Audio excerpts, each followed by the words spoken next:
శనార్థి నేటి మాట తీసుకుందాం. ఏడి మంచిని పంచే మనిషి ఎక్కడ?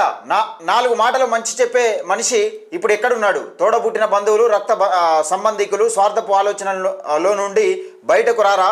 బతుకు తెరువు ముచ్చట్లు చెప్పే పెద్ద మనుషులు మాయమయ్యారా?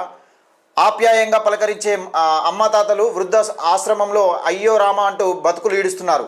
అన్నా చెల్లెల మధ్య భూ వివాదాలు అడ్డగోడుగా మారిపోయాయి.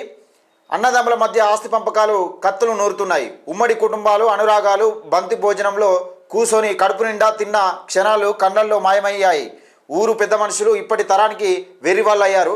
నలుగురు కలిసి ముచ్చట్లు పెట్టుకునే వేప చెట్లు సముదాయాలు బోసిపోయి కనిపిస్తున్నాయి. ఇప్పుడు పల్లెటూరులు పట్టణాల సోకులో పడిపోతున్నాయి అంటూ పెద్దపల్లి రాజన్న. నిజంగా గతం నుండి చూస్తే ఇప్పటికీ చాలా బంధాలు, బంధుత్వాలు అసలు విలువ లేకుండా అయిపోతున్నాయి. బంధాలు, బంధుత్వాలు ఒకరికొకరు పడకుండా పోవడం, ఈగో, ఏంటంటే అహంకారపూరితమైన మాటలు, లేకపోతే నాకు నేనే గొప్ప అనుకునే ఈ ఈ వైఖరిని నిజంగా ఇది తగ్గించుకుంటే బంధాలు, బంధుత్వాలు బలపడే అవకాశం ఉంటుంది.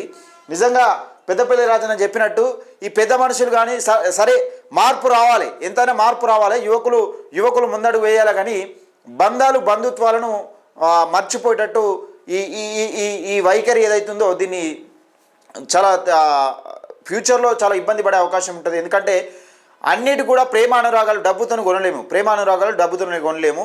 దాన్ని ఉద్దేశించి పెద్దపల్లి రాజన్న నేటి మాట.